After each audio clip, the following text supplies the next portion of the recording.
Admiral Brad Cooper declared Iran's navy destroyed on the 6th of March. Not a single Iranian warship left operating in the Persian Gulf, the Strait of Hormuz, or the Gulf of Oman.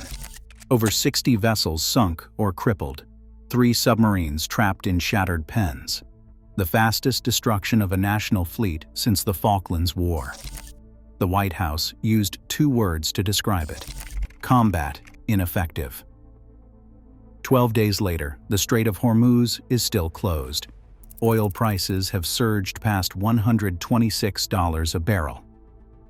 Tanker traffic through the choke point that carries 20% of the world's oil has collapsed by more than 95%. 3 carrier strike groups sit in the region, and not one of them can enter the strait, because the weapon that shut it down is not a missile or a torpedo or anything. The $900 billion American defense budget was designed to fight. It is a $1,500 contact mine dropped from a fishing boat. And the 4 ships that were specifically designed to clear those mines, the only vessels in the United States Navy with wooden hulls built to enter a minefield without detonating magnetic fuses, are sitting in a scrapyard in Philadelphia. The Navy decommissioned them from Bahrain 5 months ago. But the story of how the world's most expensive navy lost control of a 21-mile strait to a weapon invented before the airplane is not a story about Iranian ingenuity. Iran is using tactics from the 1980s. It is a story about American institutional amnesia, about warnings that were published, testified to, printed in the Navy's own professional journals, and ignored for over a decade. And it starts with a tree. The Avenger-class was built between 1987 and 1994. 14 ships, each 224 feet long, displacing 1,312 tons, crewed by 84 sailors. The hull was constructed from 4 layers of wood: oak for structural strength, Douglas fir for flexibility, Nootka cypress for rot resistance, with each layer's grain oriented perpendicular to the one beneath it. The entire structure was sheathed in fiberglass. The sailors who served on them called their ships 224 feet of fightin' Douglas fir. Wood was not a cost-saving measure. It was the entire point. Naval mines detect ships by sensing distortions in the Earth's magnetic field caused by a steel hull passing overhead. A wooden hull produces virtually 0 magnetic signature. The Avengers also carried degaussing systems to neutralize any residual magnetism and low-noise diesel engines designed to minimize acoustic signatures. This combination meant an Avenger could sail directly into a minefield, locate mines with hull-mounted sonar, and neutralize them with remotely operated vehicles or towed sweep gear without triggering the weapons it was hunting. They proved it in combat. During the 1991 Gulf War, Avenger-class ships cleared over 1,000 Iraqi mines off the coast of Kuwait. USS Avenger herself became the first ship in naval history to locate and neutralize bottom mines. For 3 decades, the 4 Avengers based at Naval Support Activity Bahrain were the Navy's frontline mine warfare capability for the most strategically important waterway on Earth.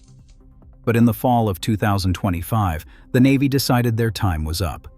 On September 25, 2025, Vice Admiral George Wickoff presided over a ceremony in Bahrain in which USS Devastator, USS Dexterous, USS Gladiator, and USS Sentry were decommissioned. Lieutenant Commander Alex Turner, Devastator's final commanding officer, told the assembled sailors that, today, Devastator's watch has ended. All 4 ships were loaded onto a contracted heavy lift vessel on January 9, 2026, and shipped to the Navy's inactive ship maintenance facility at Philadelphia for scrapping. They arrived at the Delaware River on approximately March 9th, but that was the same day CNN reported that Iran had begun laying mines in the Strait of Hormuz. But the Navy had a replacement. At least, it said it did. The Littoral Combat Ship was supposed to make wooden-hulled minesweepers obsolete by sending unmanned drones into the minefield instead. The concept was elegant.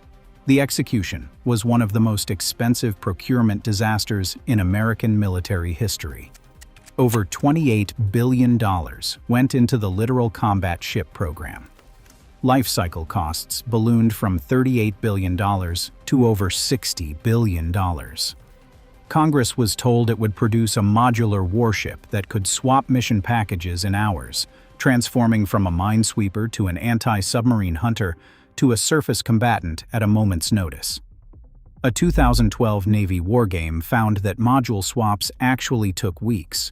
By 2016, the Navy abandoned modularity entirely and assigned each ship a permanent package.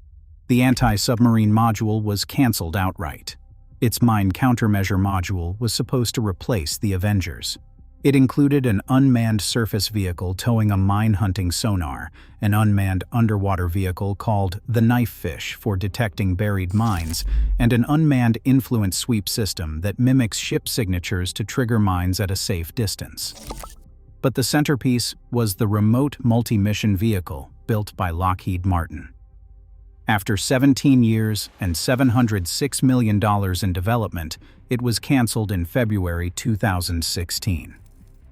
Senator John McCain listed it in his annual report on government waste. He called the failure comprehensive, even for our broken defense procurement system.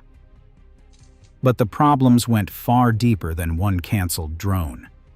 The mine-hunting sonar produced contact depth errors and false classifications that exceeded Navy limits in every operating mode tested. The influence sweep system achieved an operational availability of just 29%, well below the Navy's own minimum threshold. A 2025 Navy briefing revealed that visual confirmation of mines proved challenging even in the relatively clear waters off Southern California, conditions far better than the murky Persian Gulf. The Pentagon's own Director of Operational Test and Evaluation delivered the most devastating verdict. ALCS employing the current mine countermeasure mission package would not be operationally effective or operationally suitable if the Navy called upon it to conduct mine countermeasure missions in combat. A single LCS equipped with the package would provide little or no operational capability to complete mine clearance missions to the levels needed by operational commanders. That assessment was published in 2015. But the Navy decommissioned its wooden minesweepers anyway. And there is one problem that no amount of software updates can fix. The Littoral Combat Ship, or LCS, has a metal hull. Its Independence variant is aluminum. Its Freedom variant is steel. Both materials generate the magnetic and acoustic signatures that naval mines are specifically designed to detect. An Avenger could enter a minefield because it was made of wood. An LCS cannot enter a minefield because it is made of metal. The entire concept depends on unmanned systems doing the work from a distance. And those systems, after 2 decades and billions of dollars, still do not reliably work. If you are watching this and wondering how a $900 billion Navy ended up unable to clear a 21-mile strait, subscribe. I cover the weapons, ships, and strategic failures that nobody else explains. And the next part of this story is the part where everything the Navy ignored for a decade comes true in real time. On March 10, 2026, CNN reported that Iran had begun laying mines in the Strait of Hormuz. Sources described fishing boats and small craft from the Islamic Revolutionary Guard Corps Navy carrying 2 to 3 mines each, dropping them into the shipping lanes under cover of commercial traffic. CBS News confirmed the same day that Iran was signaling it would use mines to disrupt the strait. CENTCOM released footage of strikes destroying 16 Iranian mine-laying vessels near the strait on March 10th. But Iran operates over 200 small boats capable of carrying mines, and CNN reported that 80 to 90% of those boats remained intact. Iran's mine inventory is estimated at between 2,000 and 6,000 naval mines. They range from simple moored contact mines that cost $1,500 each, the same basic design that has been sinking ships since the American Civil War, to the EM-52, a Chinese-designed rocket-propelled rising mine that sits on the seabed, detects passing ships with acoustic sensors, and launches upward to strike the hull.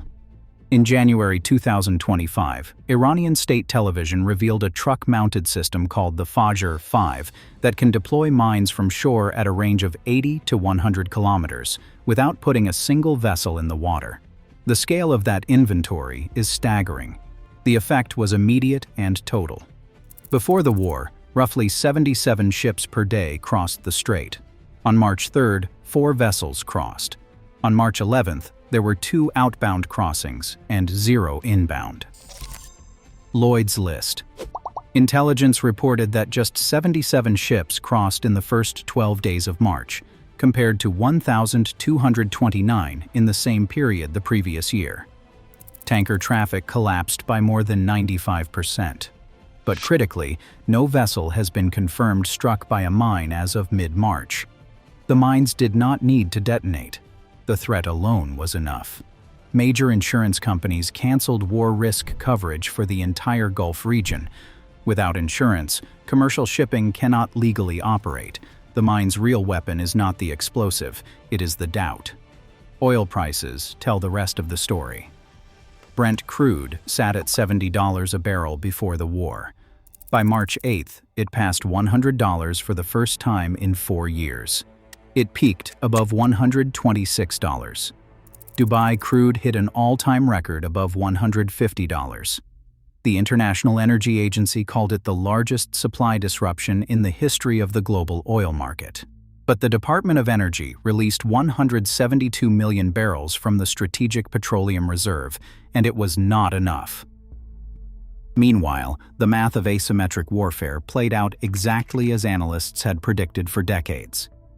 In 1988, a single Iranian M08 contact mine blew a 15-foot hole in the frigate USS Samuel B. Roberts. 10 sailors were injured. The mine cost $1,500.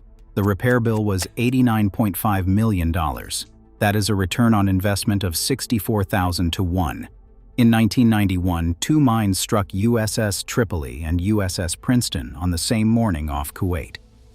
The Navy's own historian later wrote that, but for sheer luck, the 18th of February would have been the blackest day in Navy history since the sinking of the Indianapolis. 2 cheap little mines had removed a $2 billion national asset from the fight, wrote USNI Proceedings. It was now a useless piece of iron. None of this was a surprise. Mines have damaged more United States Navy ships since World War II than any other weapon. The Navy's own publications have said so for decades. In 1950, at Wonsan Harbor in Korea, a United Nations amphibious force of 250 ships was stopped cold by 3,000 Soviet-supplied contact mines laid by wooden sampans. Rear Admiral Alan Smith delivered what may be the most quoted sentence in mine warfare history. "We have lost control of the seas to a nation without a navy, using pre-World War I weapons, laid by vessels that were utilized at the time of the birth of Christ." That was 76 years ago. The Navy published it, studied it, taught it at the Naval War College, and then, in 2025, decommissioned its last Persian Gulf minesweepers without a working replacement. The Foreign Policy Research Institute published its verdict on March 17, 2026. The question of whether the Navy's mine countermeasure capability is adequate can no longer be deferred. It is being answered in real time, in water that carries a fifth of the world's oil supply, by an adversary that has thought carefully about how to use a century-old weapon to neutralize the most expensive navy in the world. As of mid-March 2026, the Navy's mine countermeasure assets in the Gulf amount to possibly 1 ship. USS Canberra, a littoral combat ship with a mine countermeasure package, was last reported somewhere in the Indian Ocean. But the other 2 littoral combat ships with mine packages, USS Tulsa and USS Santa Barbara, were photographed docked in Penang, Malaysia on March 15th. NavCent called these brief logistical port calls. 4 Avengers remain at Sasebo, Japan, scheduled for decommissioning. No MH-53E. Sea Dragon. Mine countermeasure helicopters are deployed, and the Navy has stated it has no plans to recommission any Avenger-class ships. Allies offered what they could. UK Defense Secretary John Healey sent autonomous mine-hunting drones that have never been used in combat, then assessed mine clearance as near impossible during active conflict. Senator Chris Murphy reported after a classified briefing that the Pentagon had no plan to reopen the strait safely.